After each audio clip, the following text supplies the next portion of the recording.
ভাইজান, লাশটা এত ভারী কেন? মনে হইতাছে লাশের পেটের ভিতরে কেউ পাথর বইটা দিছে। আর আর লাশের শরীর থেকে বরফের মতো ঠান্ডা ধোয়া বাইর হইতেছে। করিম, কবরটা দেখো। করিম কবরের দিকে তাকালো। সদ্য খোঁড়া কবরের মাটিগুলো কালো রঙের হয়ে গেছে। আর কবরের ঠিক মাঝখানে যেখানে লাশটা শোয়ানো হবে সেখানে মাটির উপর একটা ভাঙা আয়নার টুকরো চকচক করছে। আয়নাটা আগে সেখানে ছিল না।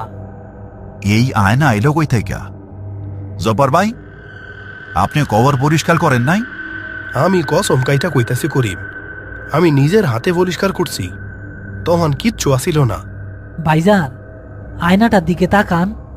রতনের চিৎকারে সবাই আয়নাটার দিকে তাকালো। ভাঙা আয়নার টুকরোটাতে তাদের তিনজনের প্রতিবিম্ব দেখা যাওয়ার কথা, কিন্তু তা দেখা যাচ্ছে না। তার বদলে আয়নার ভেতরে দেখা যাচ্ছে লাল বেনারসি পরা এক মহিলা কবরের ভেতর থেকে তাদের দিকে তাকিয়ে আছে। তার চোখ দুটো নেই, যেন কেউ উপড়ে নিয়েছে। চোখের গর্ত দিয়ে কালো রক্ত গড়িয়ে পড়ছে। বিসমিল্লাহির রহমানির রহিম, লাশটা ফালা, জলদি ফালা। তারা তাড়াহুড়ো করে লাশটা কবরে ফেলে দিল, কিন্তু লাশটা মাটিতে পড়ার সাথে সাথে কোনো শব্দ হলো না, বরং মনে হলো কাঁচ ভাঙার শব্দ হলো, যেন লাশটা নিজেই একটা কাচের তৈরি পুতুল ছিল যা ভেঙে চুরমার হয়ে গেল। আরে মাটি দে, জলদি মাটি দে। তারা তিনজন মিলে পাগলের মতো মাটি চাপা দিতে লাগলো, কিন্তু যতই মাটি দিচ্ছে ততই কবরের ভেতর থেকে একটা মেয়ের কণ্ঠস্বর ভেসে আসছে। কণ্ঠটা খুব মিষ্টি, কিন্তু কথাগুলো হাড় হিম করা।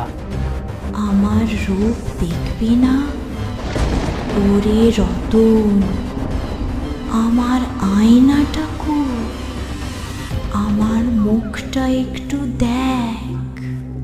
ভাইজান, ও আমার নাম ধরে রাখতেছে, ও আমারে চিনে। চুপ, কান বন্ধ কর, শয়তানের ধোকা। তাড়াতাড়ি মাটি দে। কোনো মতে মাটি চাপা দিয়ে তারা সেখান থেকে দৌড়ে গেটের বাইরে চলে এলো। গোরস্থানের গেটটা বন্ধ করার সময় রতন দেখল নতুন কবরটির ওপর সেই লাল শাড়ি পরা মহিলাটি বসে আছে। তার হাতে সেই ভাঙা আয়না। সেই আয়নাটা তাদের দিকে ঘুরিয়ে ধরল। রতন সেই আয়নার দিকে তাকাতেই দেখল আয়নার ভেতরে রতনের নিজের মুখ নয়, বরং একটা পচা গড়া লাশের মুখ দেখা যাচ্ছে।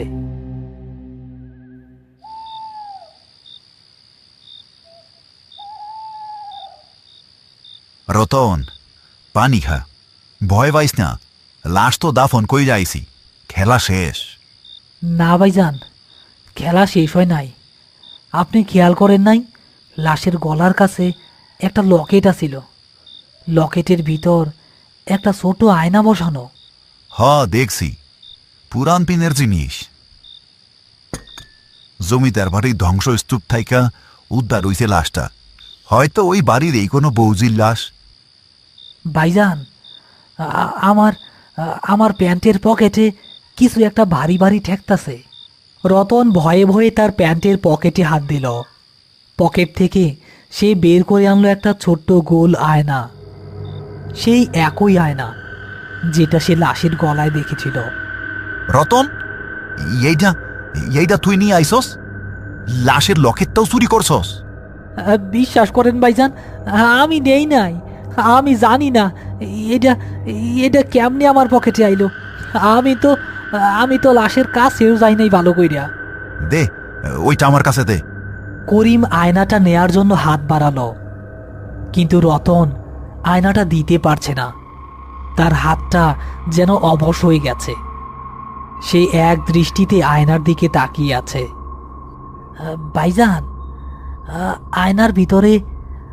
আয়নার ভিতরে আপনার পিছনে কে যেন খাড়াই আছে। কই? এইখানে তো কেউ নাই। না ভাইজান, ওই যে আয়নার ভিতরে দেখেন, আপনার কাঁধের উপর একটা সাদা হাত, নখগুলা বড় বড়। হঠাৎ ঘরের হ্যারিকেনটা দপ করে নিভে গেল। ঘোর অন্ধকারের মধ্যে রতনের হাতের আয়নাটা থেকে একটা নীল আলো বের হতে শুরু করলো। সেই আলোতে দেখা গেল ঘরের সিলিংয়ে উল্টো হয়ে ঝুলে আছে সেই লাল শাড়ি পরা মহিলাটি।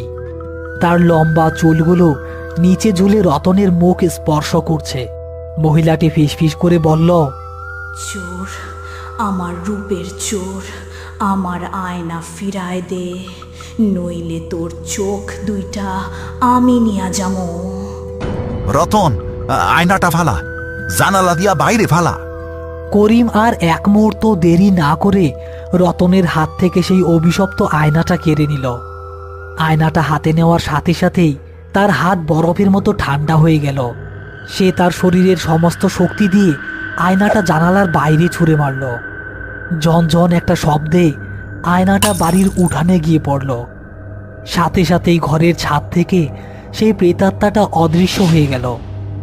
ঘরের হ্যারিকেনটা দপ করে আবার জ্বলে উঠল। রতন মেঝেতে জ্ঞান হারিয়ে পড়ে আছে। রতন, রতন, উঠ।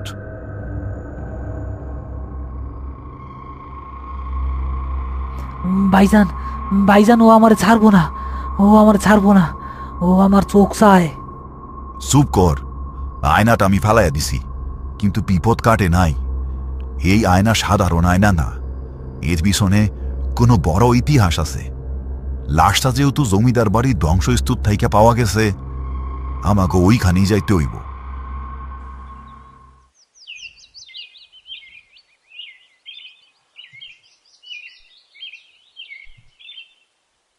তোমরা এইখানে আইসো না বাবা, এই বাড়ি অভিশপ্ত। শত বছর আগে এই বাড়ির ছোট বউ, নাম ছিল রূপবতী, খুব সুন্দরী ছিল, কিন্তু তাদের সুন্দর রূপেই তার জীবনের কাল হইয়া দাঁড়াইছিল। কি হয়েছিল চাচা? জমিদার গিন্নির হুকুমে রূপবতীর চোখ দুইটা তুইলা নেওয়া হয়েছিল, যাতে সে আর আয়নায় নিজের রূপ দেখতে না পারে। মরার আগে রূপবতী অভিশাপ দিছিল যে আমার আয়নায় মুখ দেখব তার চোখ আমি নিয়ে নিব। তারপর থাইকা এই বাড়ির কেউ বাঁচে নাই, সবাই অন্ধ হইয়াই মারা গেছে। ভাইজান, আমি তো ওই আয়নায় মুখ দিছি, তার মানে কি আমিও অন্ধ হয়ে যাবো? আল্লাহ বর্ষা, চাচা, ওই আয়নাটা কি রূপবতীর কবরে দেওয়া হয়েছিল? না, গিন্নিমা ওই আয়নাটা রূপবতীর লাশের লগে দেয় নাই। লাশটা গুম কইরা ফেলাইছিল ওই ধ্বংসস্তূপের নিচে। তোমরা কাল যেই লাশটা পাইছ ওইটাই রূপবতীর। বুঝতে পারছি, রূপবতী তার হারানো আয়নাটা ফিরা পাইতে চায়। আর আয়নাটা যেহেতু রতনের কাছে আসিল, তাই ও রতন রে ছাড়ে নাই। কিন্তু আমি তো আয়নাটা ভাঙা ফেলাইছি। সর্বনাশ করছ, আয়না ভাঙলে ও বিষাপ আরো বাড়ব। এ হনুপায় একটাই, ওই ভাঙা আয়নার টুকরাগুলা জোড়া লাগাইয়া রূপবতীর কবরে দিয়ে আসতে হইব, তাও সূর্য ডুবার আগেই। দুপুর গড়িয়ে বিকেল হল। করিম আর রতন তন্ন তন্ন করে উঠোনের ঘাসের ভেতর থেকে আয়নার টুকরোগুলো খুঁজছে, কিন্তু কাজটা সহজ নয়। আয়নাটা ভেঙে হাজার টুকরো হয়ে গেছে। করিম আর রতন হাঁটু গেড়ে বসে এক একটা কাচের টুকরো কুড়াচ্ছে। তাদের হাত কেটে রক্ত বের হচ্ছে, কিন্তু থামার উপায় নেই। সূর্য পশ্চিমে ঢলে পড়েছে। ভাইজান, একটা টুকরা তো পাইতাছি না, মাঝখানের একটা টুকরা শুধু মিসিং। ভালো কইরা খুঁজ রতন, ওই টুকরাগুলা ছাড়া আয়নাটা আর জোড়া লাগবো না। হঠাৎ রতন দেখল উঠোনের এক কোণায় একটা কালো বিড়াল বসে আছে। বিড়ালটার মুখে সেই কাচের টুকরোটা চকচক করছে। রতন দৌড়ে গেল বিড়ালটার দিকে। বিড়ালটা দৌড় দিল না, বরং স্থির দৃষ্টিতে তাকিয়ে রইল। রতন সাবধানে টুকরোটা বিড়ালের মুখ থেকে নিতে গেল। বিড়ালটা টুকরোটা ফেলে দিয়ে বাতাসে মিলিয়ে গেল। পাইছস?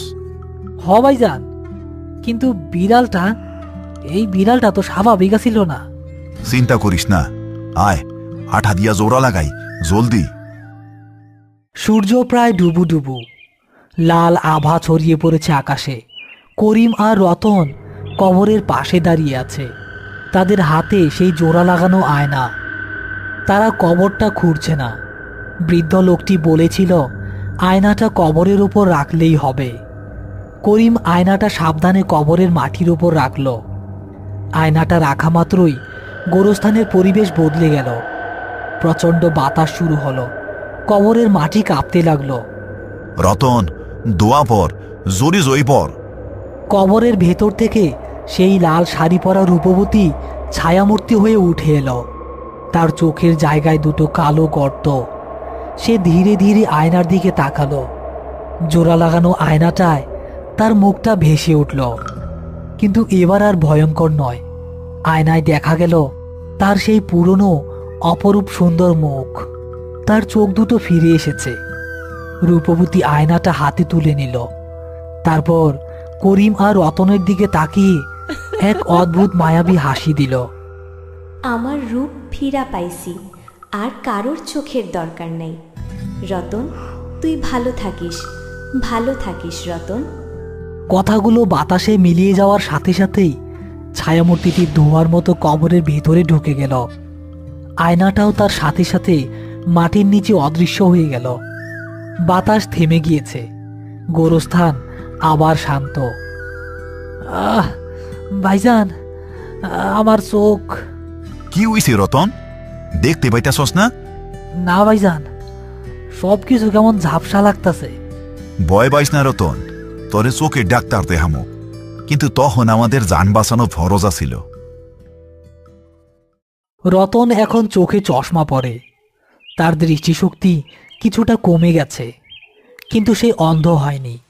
করিম আর রতন এখন আর রাতে একা গোরস্থানে যায় না। একদিন গোরস্থানের পাশ দিয়ে যাওয়ার সময় রতন দেখল সেই কবরের ওপর একটা অদ্ভুত নীল ফুল ফুটে আছে। ফুলটা দেখতে হুবহু একটা চোখের মতো। ওই ফুলের দিকে তাকাইস না রতন। রূপবতীর চোখ এখন মাটির উপরে পাহারাদার হইয়া আছে। সুন্দর জিনিসে বিপদ বেশি। ঠিক কইছেন ভাইজান। আয়নায় নিজের মুখ দেখার চাইতে দুনিয়াটা খালি চোখে দেখাই ভালো।